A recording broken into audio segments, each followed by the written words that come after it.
श्री राम, जय बाबा महाकाल की। आज सभी भक्तों को एक अमृतमयी गंगा में गोता लगवाते हैं, जो आदि गुरु शंकराचार्य जी ने बड़ा ही सुंदर श्लोक बाबा के लिए लिखा है। आत्मा त्वं गिरजामति सहचरा प्राणा शरीराम ग्रहम पूजा ते विषयोपभोग रचना निद्रा समाधि स्थिति संचारा पदयो प्रदक्षिण विधि स्त्रोतानि सर्वाग्रो यद्यत कर्म करोमि तद्दखलम शंभु तवाराधनम। हे प्रभु, हे महादेव, हे मेरे शंभु, मेरी आत्मा तुम हो, मेरी बुद्धि माता पार्वती जी हैं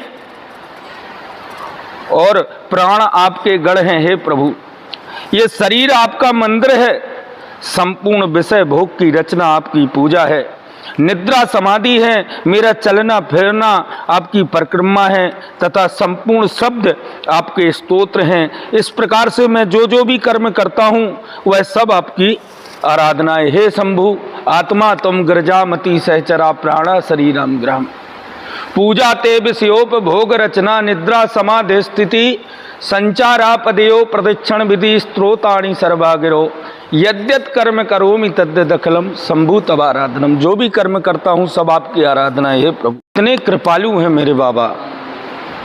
और फिर कहते हैं आदिगुरु शंकराचार्य जी, कर चरण कृतंबा कायजम कर्म जम्बा श्रवण नयन जम्बा मान संबा अपराधम विहितम विहितंबा सर्वमेत क्षमस्वा जय जय करुणाब्धे श्री महादेव शंभु। कहते हैं प्रभु, मैंने हाथ पैर वाणी शरीर कर्म कर्ण नेत्र अथवा मन से जो भी अपराध किए हों, कर चरण कृतंबा कायजम कर्म जम्बा, वे विहित हों अथवा अविहित, उन सबको आप क्षमा कीजिए। हे करुणा सागर श्री महादेव शंकर, आपकी जय हो। आप बड़े ही दयालु हैं, बड़े ही करुणा निधान हैं। और मेरे बाबा तो ऐसे हैं कि बाबा को तो एक बेलपत्र चढ़ा दो, आप सच्चे मन से शुद्ध अंतःकरण से मेरे महादेव तो उतने में ही प्रसन्न हो जाते हैं। इतने कृपालु हैं मेरे बाबा। सभी लोग इसका पाठन करें, पढ़ें, सुने, भावार्थ पढ़ें, मन इतना आनंदित हो जाता है, प्रफुल्लित हो जाता है।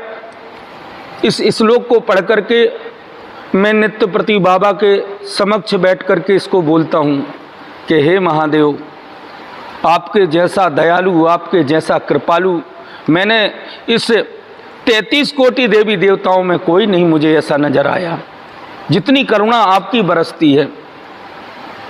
कहते हैं कि धन धन भोले नात तुम्हारी कौड़ी नहीं खजाने में, तीन लोक बस्ती में बसाए आप बसे वीराने में। मेरे बाबा तो वीरानों में बसते हैं, पर जो उनके भक्त हैं, जो उनके चरणों से चिपके हुए हैं, उनको तो बाबा ने महलों में रख रखा है, कोठियों में रख रखा है, महलों में रख रखा है, आनंद में कर रखा है, हर प्रकार से चारों चरण से भर रखा है। धन पुत्र इत्यादि सब कुछ दे रखा है मेरे बाबा ने उनको, जो बाबा के चरणों में चिपके हुए हैं। तो इसलिए मेरी सबसे प्रार्थना है, जो भी भक्तगण इस वीडियो को देखें वो जरूर इसी प्रकार बाबा का ध्यान करें, इसी प्रकार पूजा अर्चना करें। बाबा कोई पूजा सामग्री से प्रसन्न नहीं होते हमारे। बाबा को तो केवल मात्र एक बूंद यदि आपने गंगा जल का भी चढ़ा दिया तो मेरे महादेव प्रसन्न हो जाते हैं। इतने करुणा निधान हैं बाबा मेरे, इतने भक्त वत्सल हैं बाबा हमारे। इनकी महिमा का तो ना तो आदि है, ना अंत है, ना मध्य है। इतने दयालु हैं महादेव। आप लोग भी जरूर महादेव के दर्शन करें, और जो फरीदाबाद शहर के आसपास हों तो जरूर श्री गोपाल गौशाला पधारें। हमारे यहाँ महादेव महाकाल स्वरूप में विराजमान है। नित्य प्रति 11 बजे इनका महाकाल की तरह ही श्रृंगार हो जाता है। ऐसे लगते हैं मेरे बाबा जैसे राजा स्वरूप में साक्षात आकर के विराजमान हो गए हों। तो आप लोग भी आकर के दर्शन करें। जय श्री राम, जय बाबा महाकाल की।